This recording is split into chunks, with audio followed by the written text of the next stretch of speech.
صداقت کی حال تھا اور امانت کا یہ کہ لوگ ایمان نہیں لا رہے تھے لیکن امانتیں آپ صلی اللہ علیہ وسلم کے پاس رکھوا رہے تھے.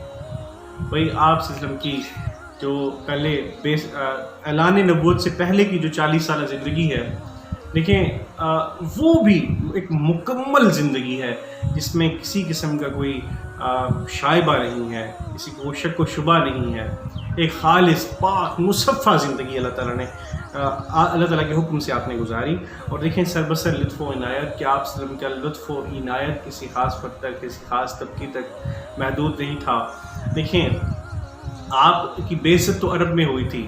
کیا پھر کرم نوازی آپ کی عرب تک رہے گی یا عجم تک بھی آئے گی؟ وہی آپ دیکھیں 1400 سال پہلے سے لے کر اب تک اور آگے جب تک قیامت نہیں آتی تو آپ صلی اللہ علیہ وسلم کو جو لطف ہے وہ سب کے لیے عام ہے. ہر کسی کو کرم نوازی پہنچتی رہے گی، چاہے وہ عربی ہے یا اجمی ہے، گورا ہے یا کالا ہے، چاہے اس کا کس نسل سے تعلق ہے. تو ان نسلوں کے فرق سے ماورا ہو کر حضور پاک صلی اللہ علیہ وسلم کی ذات کی جو مہر و مروت ہے، عنایت ہے، پہنچتی رہے گی. اب دیکھیں کہ صاحب خلق عظیم، بھئی آپ صلی اللہ علیہ وسلم کے اخلاق سے یہ بڑا اخلاق کس کا ہو سکتا ہے کہ حضرت عائشہ فرماتی ہیں کہ آپ صلی اللہ علیہ وسلم کا اخلاق قرآن ہے، قرآن ہے آپ کا اخلاق. اور صاحب خلق عظیم اور صاحب لطف امین جیسے سربسر لطف و عنایت کی بات کی تو بھئی آپ کا عام ہے، کسی خاص شخص کے لیے ایسا نہیں ہے کہ کوئی خاص اس سے نوازا جائے، کوئی خاص کچھ نہیں. جیسے وہ تھا کہ لطف خدائے پاک کی تصویر کھنچ گئی، لطف خدائے پاک کی تصویر کھنچ گئی، پھرنے لگے جب آنکھوں میں احسان مصطفیٰ، پھرنے لگے جب آنکھوں میں احسان مصطفیٰ. تو بھئی صاحب حق، لیکن صاحب خلق عظیم اور صاحب لطف امین کہ بھئی آپ تو لطف امین کہ عام لطف والے ہر کسی تک آپ کا کرم پہنچتا ہے کہ وہ نبیوں میں رحمت لقب پانے والا، مرادیں غریبوں کی بر لانے والا، وہ نبیوں میں رحمت لقب پانے والا، مرادیں غریبوں کی بر لانے والا. تو آپ صلی اللہ علیہ وسلم کی ہستی جو صرف امیروں کے لیے نہیں، غریبوں کے لیے عشق کا سامان تھی، مغفرت کا سامان تھی، محبت کی آماجگاہ تھی. تو آپ کیا تھے؟ صاحب حق. دوسرے مصرے کے چلتے ہیں کہ صاحب حق، صاحب شک القمر، خیر البشر. اچھا اب یہ اس کو دیکھتے ہیں، یہ جو دوسرا مصرع ہے دل کر رہا ہے کہ آج اس کی کوئی اور طرح سے اس کی تشریح و تعبیر کی جائے، کوشش کرتے ہیں محدود بھی ہم رہیں کہ صاحب حق. بھئی سیدھی سی اس کا ترجمہ کریں تو اس کا تعبیر کریں تو جو حق پر تھے آپ صلی اللہ علیہ وسلم پر تھے. اور آگے جو ہے صاحب شک القمر کہ جن کا معجزہ تھا چاند کو 2 ٹکڑے کرنا، تو خیر البشر. اب دیکھیں اس کو ہم تعبیر کر لیتے ہیں نا، بلکہ پہلے آپ دیکھ لیں کہ صاحب شک القمر کہ حضور پاک صلی اللہ علیہ وسلم کا معجزہ کہ آپ نے جب بھئی وہ لگنے ہوئے، الزام لگنا شروع ہوئے کہ بھئی یہ تو جادوگر ہیں، نعوذ باللہ ان کو گمراہ کر رہے ہیں، تو مختلف کاہنوں کو بلایا گیا، جادوگروں کو بلایا گیا. تو انہوں نے بڑی شرائط رکھی کہ ہم یہ کر دیں تو مسلمان ہو جائیں گے، وہ کر دیں تو مسلمان ہو جائیں گے. ان میں سے ایک کاہن نے کہا کہ بھئی یہ آسمان پر جادو کا اثر نہیں ہوتا، تو آپ چاند کو اگر 2 ٹکڑے کر دیں تو ہم ایمان لے آئیں گے. اللہ کے حکم سے آپ صلی اللہ علیہ وسلم نے شہادت کی انگلی سے چاند کے 2 ٹکڑے فرما دیے، اور کافی وقت تک وہ چاند 2 ٹکڑے رہا. پھر آپ صلی اللہ علیہ وسلم نے اللہ کے حکم سے دوبارہ اسے 1 کر دیا. لیکن جن کے دل پر بھئی ایمان نے اثر نہ کرنا ہو، جن کے دلوں پر معجزے بھی اثر نہ کر رہے ہوں، تو بھئی انہوں نے ایمان نہیں لانا ہوتا. تو سلام اس پر جس نے چاند کو 2 ٹکڑے فرمایا، سلام اس پر جس نے چاند کو 2 ٹکڑے فرمایا، سلام اس پر جس کے جسم اطہر کا نہ تھا سایہ، جس کے جسم اطہر کا نہ تھا سایہ. اب میں بات کر رہا تھا صاحب حق کی. اس کو اگر ہم ظاہری معنی کریں تو بھئی وہ ہستی جس حق پر تھی، لیکن بھئی اب ان الحق کا نعرہ لگایا تھا تو قتل کر دیا گیا منصور حلاج. بھئی اس کے ٹکڑے ٹکڑے کر کے لاش کو بھی آگ لگا دی گئی، راکھ کو بھی وہ دریا میں پھینک دیا گیا. تو صاحب حق سے مراد سچائی ہو سکتی ہے اور ہے، لیکن حق سے مراد خدا تعالیٰ کی ذات بھی ہے. تو اگر اس کو یوں ترجمہ کریں، ذرا اس کی تشریح ذرا عاشقانہ ہو جائے، متصوفانہ ہو جائے کہ حضور پاک صلی اللہ علیہ وسلم وہ ہستی ہیں جس کے پاس اللہ ہے. یعنی دیکھیں صاحب کتاب ہوتا ہے نا، جس کے پاس کتاب ہے، کتاب والا ہے، تو بھئی حضور پاک صلی اللہ علیہ وسلم کی وہ ہستی جو جن کے پاس اللہ ہے.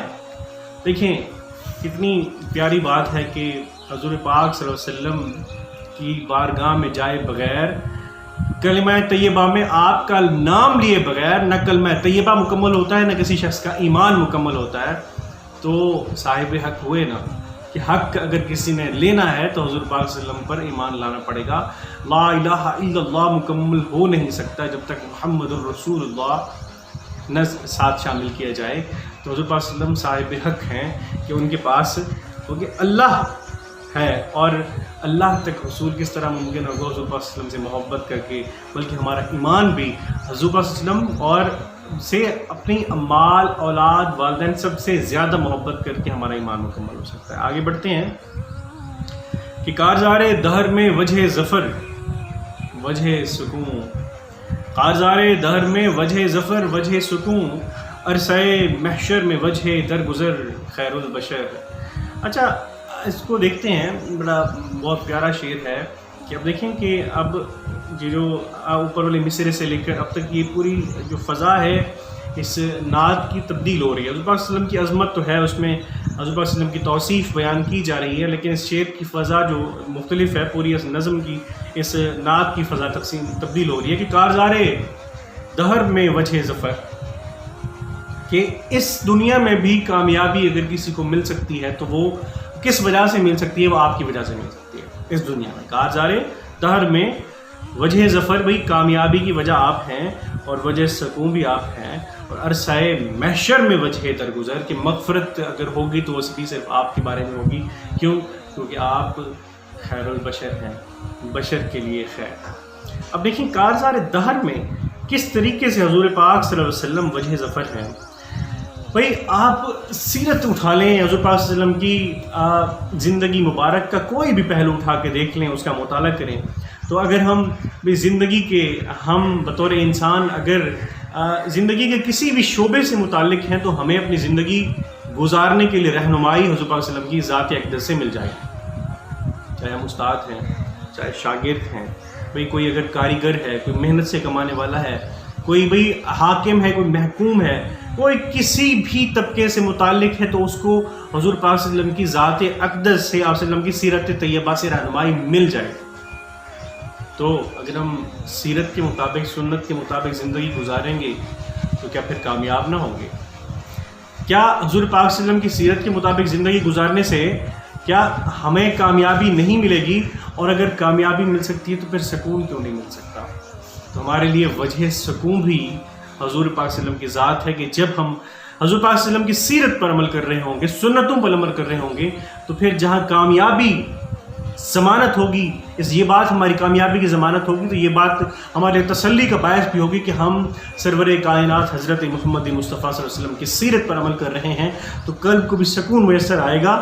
کبھی نفسیاتی یا قلبی پریشانی کا سامنا بھی نہیں کرنا پڑے گا. یہ تو ہو گئی دنیا کا معاملہ. دیکھیں دنیا کا تو معاملہ ہو گیا کہ دنیا میں کامیابی ملے گی اور ضرور ملے گی، تو بھئی آخرت کہ روز محشر کے لیے ہمارا کون ذمہ دار ہوگا؟ عرصہ محشر میں وجہ درگزر خیر البشر. تو حضور پاک صلی اللہ علیہ وسلم کے پاس شفاعت کا حق موجود ہے. آپ صلی اللہ علیہ وسلم نے شفاعت کا، دوسروں کے لیے بخشش مانگنے کا، بخشوانے کا حق دیا ہے کہ آپ صلی اللہ علیہ وسلم وہ نبی جو اپنی ساری اس دنیا میں ظاہری زندگی جو ہے آپ نے اپنی امت کی مغفرت مانگتے رہے، طلب کرتے رہے، رب حب لی امتی، اللہم اغفر لی امتی، اللہم اغفر لی امتی. تو قیامت کے دن بھی بھئی پار لگائیں گی، وہ آپ جو پل صراط پر بھی آسانی فرمانے کا باعث بنیں گی، اور اس دہکتے ہوئے دن جب سورج سوا نیزے پر ہوگا تو آپ پانی، ٹھنڈا پانی، جنتی پانی لے کر بھی آپ پلا رہے ہوں گے، تو وہ حوض کوثر کے ساقی بھی آپ صلی اللہ علیہ وسلم ہوں گے. تو یعنی نبی پاک صلی اللہ علیہ وسلم کی محبت کا دم بھرنے کا فائدہ اس دنیا میں بھی ہے اور اخروی دنیا میں بھی. یعنی دیکھیں جب اگر اس دنیا میں بھی کامیاب ہونا چاہتے ہیں تو بھائی کیا ہے کہ ہمیں حضور پاک صلی اللہ علیہ وسلم کی سیرت پر عمل کرنا چاہیے، اور آخرت میں بھی کرنا، اگر کامیاب ہونا چاہے تو ہمیں کرنا پڑے گا۔ فریاد ہے کشتی امت کے نگہباں، بیڑا یا تباہی کے قریب آن لگا ہے۔ خیر یہ جو پہنچا حشر میں ثاقب، فرشتے سب پکار اٹھے، حوالے کا شعر دیکھیے کہ جو پہنچا حشر میں ثاقب، فرشتے سب پکار اٹھے، محمد کے غلاموں کا غلام آیا۔ تو یہ شان ہے غلامی کی، حضور پاک صلی اللہ علیہ وسلم کی محبت کا دم بھرنے کی۔ تو بھئی قیامت کے دن پھر ہماری شفاعت بھی ہوگی، ہماری بخشش کا سامان بھی ہوگا، اور بھئی نبیوں نے رشک کیا ہے امتی ہونے پر، تو ہمیں کیوں نہ رشک ہو اس بات پر۔ اگلے شعر کی طرف بڑھتے ہیں کہ اب یہ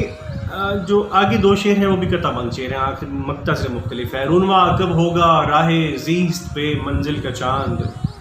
ختم کب ہوگا اندھیروں کا سفر خیر البشر۔ اب یہ نعت دیکھیں، نعت ہے لیکن کہیں یہ تھوڑا سا مناجات کے رنگ بھی لی جا رہی ہے کہ اب ہم تھوڑا طلب بھی کر رہے ہیں حضور پاک صلی اللہ علیہ وسلم سے اپنی دل کا حال بیان کرنے کے بعد بھی، جس کی امت ہے تو اس سے مخاطب ہو کر اپنی امت کا دکھ بھی بیان کر رہے ہیں۔ رونما کب ہوگا راہ زیست پر منزل کا چاند، ختم کب ہوگا اندھیروں کا سفر خیر البشر، اور کب ملے گا ملت بیضا کو پھر اوج کمال، کب شب حالات کی ہوگی سحر خیر البشر۔ اب دیکھیں تو اس سے پہلا جو شعر ہے 4ویں سروں میں، رونما کب ہوگا راہ زیست پر منزل کا چاند، اور ختم کب ہوگا اندھیروں کا سفر خیر البشر۔ تو یہ دیکھیں یہ شعر ذاتی، یہ جو ان فرد کا ذاتی جو کرب ہے اس کا اظہار ہے، اور دوسرے شعر میں کہ اجتماع کی بات آ رہی ہے۔ تو بھئی رونما کب ہوگا راہ زیست پر منزل کا چاند، کہ بھئی وہ ہم کلمہ گو ہیں، مسلمان ہیں، لیکن ہماری زندگی میں ہمارا چاند، ہماری منزل کا جو نشان ہے وہ ذرا کھو گیا ہے، ہم ذرا گمراہ سے ہو گئے ہیں، ہماری راہ ان سے گم ہو گئی ہے، وہ صراط مستقیم پہ چلنے کی خواہش مند، اسی پہ چلنے والے ذرا بھٹک سے جاتے ہیں، ہماری زندگیوں میں دین اس طرح سے نہ اثر انداز ہے، نہ عمل پذیر ہے جس طرح سے ہونا چاہیے۔ تو یہ اس بات کا اظہار ہے۔ رونما کب ہوگا راہ زیست پر منزل کا چاند، کہ کب ختم ہوگا اندھیروں کا سفر، کہ ہم اب اندھیرے کے سفر میں،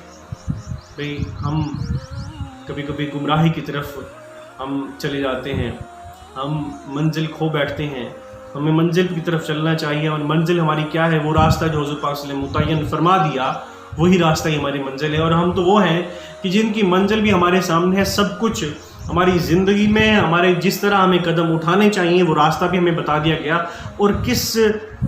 نقش قدم پر چلنے کے بعد ہم قیامت کے دن جا کے سرخرو ہو پائیں گے اور اخروی زندگی کو کامیاب کر پائیں گے، وہ بھی راستہ ہمارے پاس ہے، یعنی سیرت طیبہ۔ تو اگر ہم اس سے دور ہو چکے ہیں، اگر ہم بھئی اللہ تعالیٰ کی حضور پاک صلی اللہ علیہ وسلم کے ذریعے نازل کی گئی وہ تحفہ، وہ کتاب یعنی قرآن کریم سے دور ہو گئے ہیں، ہم بھئی ان کے معنی تک رسائی کی کوشش نہیں کر رہے ہیں، بھئی کالے لفظوں تک محدود ہیں اور اسی کو ہی تمام ثواب اور تمام ہدایتوں کا منبع سمجھ بیٹھے ہیں، تو بھئی ہمیں آگے بڑھنا چاہیے، ہم اپنی منزل کی طرف گامزن ہونا چاہیے۔ تو اسی بات کی ہے کہ اب وہ دیکھیں یہ فریاد ہو رہی ہے، فریاد ہے کشتی امت کے نگہبان، بیڑا یہ تباہی کے قریب آن لگا ہے۔ تو فرد اپنی بخشش کا، اپنی کامیابی کا سامان کر رہا ہے، اور افراد ہی تو مل کر بھی قوم کو بناتے ہیں۔ ہر فرد ہے ملت کے مقدر کا ستارہ، وہ جیسے علامہ اقبال نے فرمایا تھا کہ افراد کے ہاتھوں میں اقوام کی تقدیر، ہر فرد ہے ملت کے مقدر کا ستارہ۔ تو اگر افراد گمراہ ہو چکے ہوں گے تو بھی امت کا بھی یہی حال ہوگا۔ تو بڑی وہ ایک معروف سا رسول کا تھا کہ اے خاصائے خاصان رسول وقت دعائے، یعنی جب ہم یہ پڑھ رہے ہیں، ہمارا یہ دوسرا جو شعر ہے یہ کہ کب ملے گا ملت بیضا کو پھر اوج کمال، یعنی بھئی وہ ملت، وہ امت جو کبھی بہت بلندیوں پر تھی، عروج پر تھی، ملت بیضا ایک روشن ملت، چمکتی ہوئی جو ملت تھی امت محمدیہ، تو پھر وہ اس کو پہلے اوج کمال پر تھی، بلندی کے ستاروں پر تھی، ہم عروج کو چھو رہے تھے۔ تو اب ہمارے حالات کی شب ہو گئی ہے، اب ہم اندھیروں کے سفر پر ہیں، اب روشنی ہمارا مقدر نہیں رہی ہے، تو کب شب حالات کی ہوگی سحر خیر البشر، کہ اے بشر کی طرف خیر کرنے والے، اے خیر البشر، اے ہمارے رسول، تو کب ہمارے حالات بدلیں گے؟ تو اس کے حوالے سے وہ قطع بھی آپ سماعت فرما لیجئے کہ اے خاصان رسول، وقت دعا ہے، امت پہ تیری آ کے عجب وقت پڑا ہے، جو دین بڑی شان سے نکلا تھا وطن سے، آج پردیس میں وہ غریب الغربا ہے۔ یہ کیفیت ہے کہ آج دیکھیں تو آج دنیا کے نقشے پر نظر دوڑا کے دیکھیں تو مسلمان جہاں جہاں ہیں، اگر وہ اپنے مسلمان ممالک میں ہیں تو بھئی وہ اپنی طرف سے تباہی کا نوحہ وہ بنے ہوئے ہیں، وہ صورتحال ہے کہ وہ زوال کی گہرائیوں کو چھو رہے ہیں، اور جہاں پر اقلیت میں ہے تو بھئی طرح طرح کے ان پر ظلم ہو رہے ہیں۔ آپ کشمیری مسلمانوں کو دیکھ لیں، فلسطینی مسلمانوں کو دیکھ لیں، ہندوستان کے مسلمانوں کو دیکھیں، دوسری جگہ پر دیکھ لیں تو یہی صورتحال ہے ہر جگہ پر۔ تو ایسی صورتحال کی وجہ تو پتہ ہے نا کہ ہم نے بھئی وہ جو حضور پاک صلی اللہ علیہ وسلم نے فرما دیا کہ بھئی امت تو جسد واحد کی مانند ہے، جس کے ایک حصے پر اگر درد ہوگا تو پورا جسم جھنجھنا جائے گا، تکلیف محسوس کرے گا، تو ہم نہیں کر رہے۔ وجہ تو ہمارے سامنے ہے کہ ہم اتحاد کھو چکے ہیں، اعتماد کھو چکے ہیں، اور وہ جو رسی تھی، توحید کی رسی تھی، اکائی کی رسی تھی، جوڑے رکھنے کی رسی تھی، ہمارے ہاتھ سے چھوٹ گئی ہے۔ تو فریاد تو پھر امت کے نگہباں کو ہی کی جائے گی نا کہ اے خاصان رسول، وقت دعا ہے۔ یعنی اب ہمارے پھر ہمیں حضور صلی اللہ علیہ وسلم کی محبت ہمارے دلوں میں جاگی، اور پھر جاگے ہم کامیاب ہوں گے، سرخرو تب ہوں گے۔ اب آخری شعر اس نظم یعنی اس نعت کے آخری شعر کی طرف پڑھیں، جو کہ اس میں دیکھیں ایک طرح سے یہ مقطع بھی ہے، اس میں شاعر کا تخلص بھی آ گیا ہے، اور شاعر کی قلبی جذبات بھی یہاں پہ آ گئے ہیں کہ در پہ پہنچے کس طرح وہ بے نوا بے بالوں پر، در پہ پہنچے کس طرح وہ بے نوا بے بالوں پر، ایک نظر طائب کے حال زار پر خیر البشر۔ اب دیکھیں کوئی بھی جو مسلمان ہے اور خاص طور پر عشق رسول کا دعویٰ رکھتا ہے تو کیوں نہ اس کے دل میں یہ خواہش جاگوزی ہوگی کہ وہ کسی دن وہ اس ہستی کے درگاہ اور دربار پر جس کے نام کا وہ کلمہ پڑھتا ہے، عشق کا دعویٰ کرتا ہے، وہ جا کے وہاں یعنی روضہ رسول پر جا کر حاضری دے،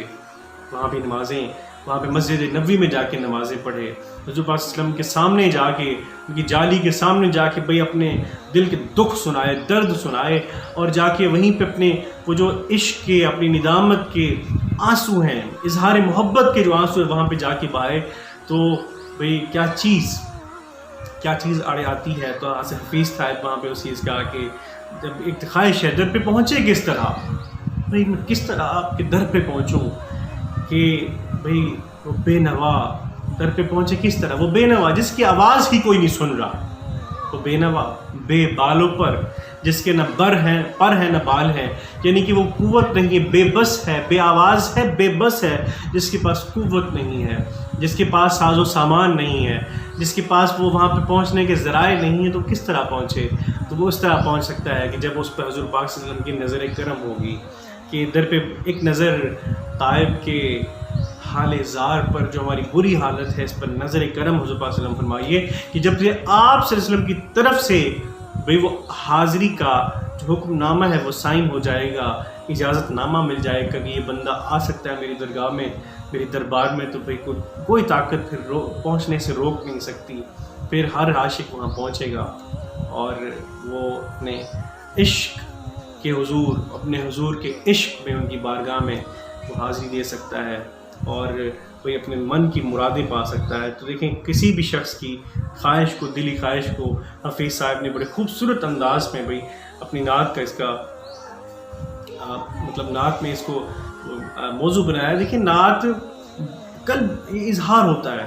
مطلب کہ محبت کا اظہار ہوتا ہے۔ حفیظ صاحب نے ایسے ہی کیا کہ وہ تو نعت کو اپنی بخشش کا سامان بھی سمجھتے ہیں، کہ وہ کہتے ہیں کہ کیا ہے نعت میں دیوان طائب، کیا ہے نعت میں دیوان طائب، میری بخشش کا سامان ہو گیا ہے۔ تو وہ تو سمجھتے میری بخشش کا سامان بھی یہی ہے، اور دیکھیں